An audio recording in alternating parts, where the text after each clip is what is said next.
महेश कोठेंच्या निधनानं सोलापूरच्या विकासाचं व्हिजन असणारा नेता हरपला, अशा भावना विविध राजकीय आणि सामाजिक क्षेत्रातील व्यक्तींनी व्यक्त केल्या। माजी महापौर महेश कोठे यांचं मंगळवारी निधन झालं। त्यांच्या निधनावर सोलापुरातील राजकीय आणि सामाजिक क्षेत्रातील व्यक्तींनी शोक व्यक्त केला। काँग्रेसचे शहर अध्यक्ष चेतन नरोटे यांनी महेश अण्णांच्या जाण्यानं एक सच्चा मित्र गमावल्याचं म्हटलं। काँग्रेस पक्षामध्ये अनेक वर्ष नाळ राहिल्यानंतर ते शिवसेनेमध्ये गेले, नंतर राष्ट्रवादीमध्ये गेले, पण मैत्री आमची सगळ्यांची कायम राहिली। आत्ताच्या लोकसभेला ते अतिशय शिंदे साहेबांनी त्याचं प्रामाणिक काम केले। आम्ही मिळूनच सगळे फिरत होतो, करत होतो। एक चांगला सहकारी आज आमच्यातनं निघून गेला। सगळ्यांना हे बातमी ऐकल्यानंतर संपूर्ण सोलापूर शहरामध्ये की हे बातमी खरे का अनेक लोकांनी फोन केला आणि एक आज सकाळी 8-8:30 वाजता ही बातमी सगळ्या सोलापूर शहरामध्ये कळाली।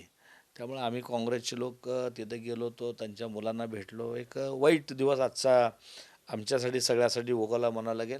माजी आमदार आडम मास्तर यांनी महेश कोठे महापौर असताना मी नगरसेवक होतो, त्यांनी त्यावेळी मला सहकार्य केलं असं ते म्हणाले। महापौर असल्यामुळं अनेकदा त्यांच्याकडे जाण्याचा योग आला, त्या पद्धतीचं सहकार्य ते करत होते।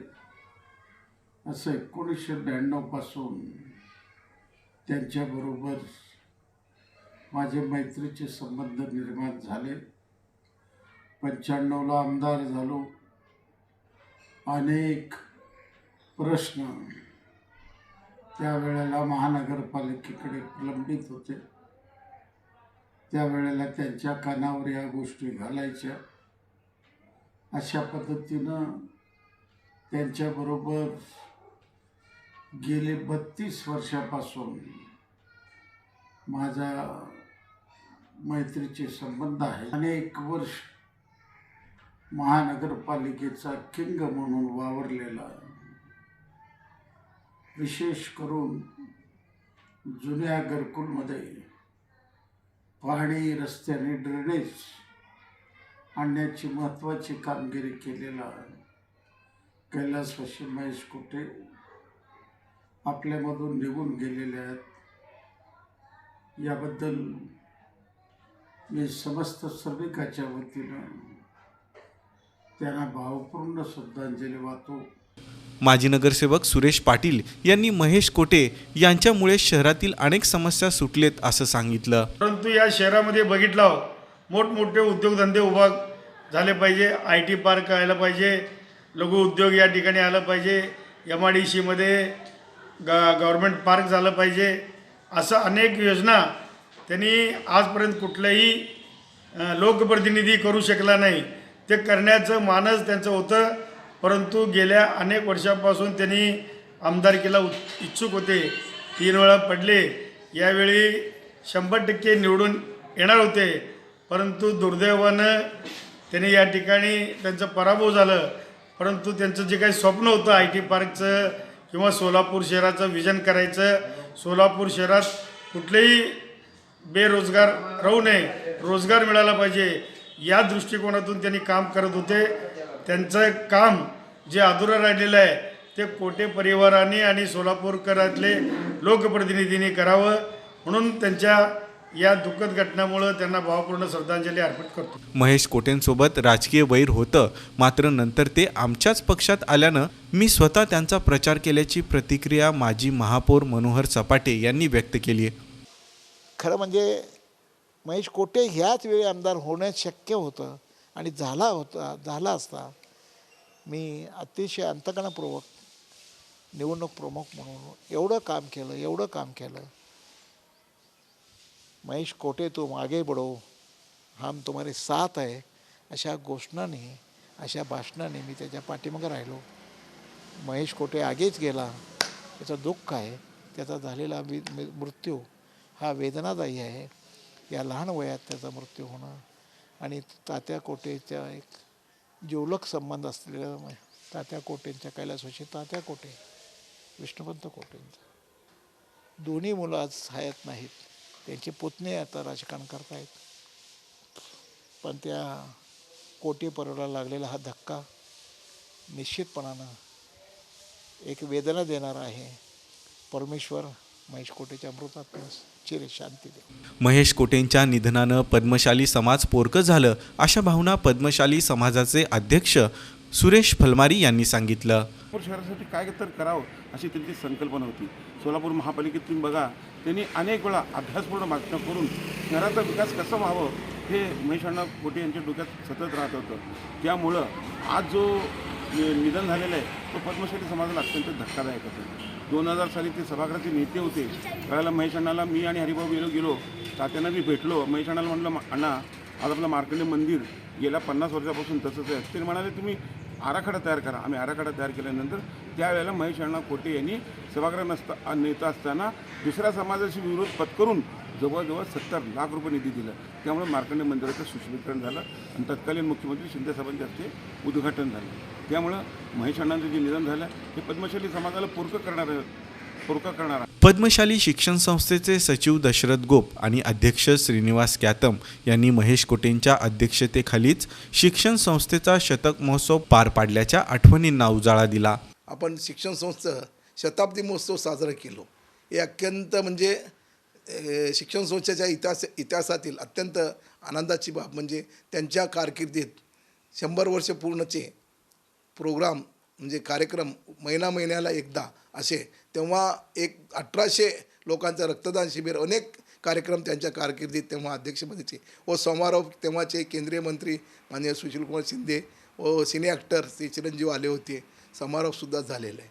म्हणजे त्यांच्या कारकिर्दीत या पद्मश्री शिक्षण संस्थेचे 13 वर्षाचे 113 वर्षाचे 100 वर्ष पूर्ण झाले. पण आज महेश अण्णा आमच्या हातून गेले हे आमच्या समाजावर ओढवलेलं फार मोठं संकटाचं डोंगर आहे. या डोंगराच्या खाली असा आमच्यासारखा अनेक कार्यकर्ते त्या ठिकाणी चिरडलेले आहेत आणि विशेष करून आपल्या महेश अण्णांच्या कुटुंबावर सुद्धा जे ओढवलेलं आहे. नुकताच काही महिन्यांपूर्वी त्यांचे पुतणे माननीय देवेंद्रजी आमदार झाले. आमदार झाल्यानंतर त्यांनी सगळ्यांना बोलून दाखवलं की तात्यांचा स्वप्न पूर्ण झाला. पण ही जी काय आनंद आहे तो पूर्ण 5 वर्ष काळ त्यांना अनुभवता आला नाही. नीतीच्या मनात वेगळंच होतं. म्हणून नीतीने त्यांना प्रयागराजसारख्या महाकुंभ सोहळ्यामध्ये जे 140 वर्षांनी ज्या ठिकाणी होतो महाकुंभ, अशा महाकुंभामध्ये त्यांनी सकाळी पहाटे शाही स्नान केल्यानंतर त्या अमृतयोगामध्ये त्यांना आयुष्याचा शेवटचा श्वास घेण्याचा नशीब लागलं. म्हणजे त्यांच्या इतका भाग्यशाली माणूस कोण नाही आहे. म्हणून या पद्मशाली समाजातल्या भाग्यशाली नेतृत्वाला मी चिरस्मरण करण्यासारखी आता नतमस्तक होऊन त्यांना मी मानाचा दंडवत घालतो. सोलापूर कृषी उत्पन्न बाजार समितीचे माजी संचालक केदारनाथ उंबरजे यांनी महेश कोटेंना श्रद्धांजली वाहिली. कोटे साहेब एक व्यक्तिमत्व, प्रत्येक माणसाला हवाहवासं वाटणारा एक व्यक्तिमत्व होता. एक सोलापूर शहरामधल्या राजकारणामधला एक खंबीर आधारस्तंभ आमच्यासारख्या छोट्या मोठ्या कार्यकर्त्यांचे होते. विशेष म्हणजे 2002मध्ये मला राजकारणामध्ये त्यांनी या ठिकाणी मला आणला. नगरसेवक त्यांनी केला. त्याचप्रमाणे स्थायी समितीचे सभापतीपद देखील त्यांच्या सहकार्यामुळं मला या ठिकाणी मिळाला. महेश कोटेंची व्यक्तिमत्व फार मोठं आहे. अनेक लोकांना ते कळालं नाही आहे, परंतु ज्यांनी त्यांच्या सहवासामध्ये गेलेलं आहे त्यांच्या लोकांचं सहवासामध्ये गेलेल्या लोकांना महेश अण्णा कोटे काय आहेत हे त्यांना कळालेलं आहे. म्हणून एक राजकारणामधील खंबीर नेतृत्व आणि एक दिलदार व्यक्तिमत्व आणि कार्यकर्त्यांचा नेता या ठिकाणी हरपलेला आहे. माकपचे अनिल वासम, युवा कार्यकर्ते सुहास कदम आणि सामाजिक कार्यकर्ते राज सलगर यांनी महेश कोटेंच्या निधनानं सोलापूरच्या राजकीय क्षेत्राचं नुकसान झाल्याचं म्हटलं. सोलापूर महानगरपालिकेमध्ये ज्यांनी आपल्या विशेष कार्यकर्तृत्वाने ठसा उमटवून प्रत्येक नागरिकाला नागरी सेवा देण्यासाठी त्यांनी अहोरात्र झटले. विशेष करून हैदराबाद रोडवरील जे जुनं घरकुल आहे त्या ठिकाणी विकासाची गंगा नेऊन प्रत्येकाला त्यांनी सोलापूर महानगरपालिकेच्या माध्यमातून नागरिकांना न्याय देण्याचं काम केले असे महेश अण्णा. तसेच पद्मशाली समाजामधील प्रत्येक युवकाच्या गळ्यातलं तावीत असणारं आज अचानक त्यांची एक्झिट झाली. ही एक्झिट खरोखर मनाला वेदनादायी ठरलेली. सोलापूर शहरासाठी काहीतरी करावं, काहीतरी केलं पाहिजे आणि ते कसं केलं पाहिजे हे सोलापूर शहराला दाखवून देणारं एक नेतृत्व म्हणून आम्ही महेश अण्णा कोटे यांच्याकडे बघत होतो. सर्वात कमी वयात महापौर ते झाले होते. एक आदर्श म्हणून आमच्यासारख्या राजकारण्यांसाठी ते होते आणि कशा पद्धतीने काम केलं पाहिजे, राजकारणात कसं मितभाषी राहिलं पाहिजे त्यांचं म्हणायला गेलं तर त्यांनी विडी घरकुलचा केलेला जो विकास आहे त्या भागाचा विकास खरंच कौतुकास्पद आहे. जिथे आधी 1 नगरसेवक होता तिथे 10 नगरसेवक आहेत. 3000 घरं होती, आज 50,000च्या वर घरं तिथं झालेली आहेत. विडी घरकुल भागात, पूर्व भागात व पद्मशाली समाजासाठी तर अण्णा दैवत म्हणूनच त्यांच्याकडे पाहिलं गेलं होतं. दुर्दैवाची गोष्ट आहे की अशा पद्धतीची त्यांना शोक मला म्हणावा लागला. अशा पद्धती शोकसंदेश मला इथं तुम्हाला रेकॉर्ड करावा वाटतो आहे. याबद्दल मला दुःख वाटतं. आम्ही सगळेजण त्यांच्या कुटुंबाच्या सोबत आहोत. सभेच्या निवडणुका देखील झाल्या. त्यांचं स्वप्न होतं की ते ह्या सोलापूर शहराचं एक आमदार त्यांना या ठिकाणी व्हायचं होतं. परंतु काही नशिबाच्या खेळासमोर कधीच कोणाचं काही चालत नसतं. परंतु आज ह्या ठिकाणी महेश अण्णा कोटेंच्या बाबतीमध्ये खरंच इतकं वाईट वाटतं आहे. कारण की हा माणूस हा चालता फिरता राजकारणाच्या सूत्रातला एक विद्यापीठ होतं. म्हणजे सोलापूर महानगरपालिकेचा कारभार त्यांच्या शब्दाच्या पुढे कधी नव्हता. महेश अण्णा कोटे बोले तैसे सोलापूर महानगरपालिका चाले आणि अशाच पद्धतीचं काम ते करत होते. परंतु परमेश्वराच्या मनामध्ये एक वेगळंच काहीतरी होतं आणि आज त्यांचं त्या ठिकाणी प्रयागराज आहे त्या ठिकाणी त्यांची त्या ठिकाणी प्राणज्योत मावळलेली आहे. आज एकट्या व्यक्ती म्हणजे कोटे घराण्याची एकट्याची ती हानी नसून ते संपूर्ण सोलापूर शहराची हानी आहे असं मी समजतो.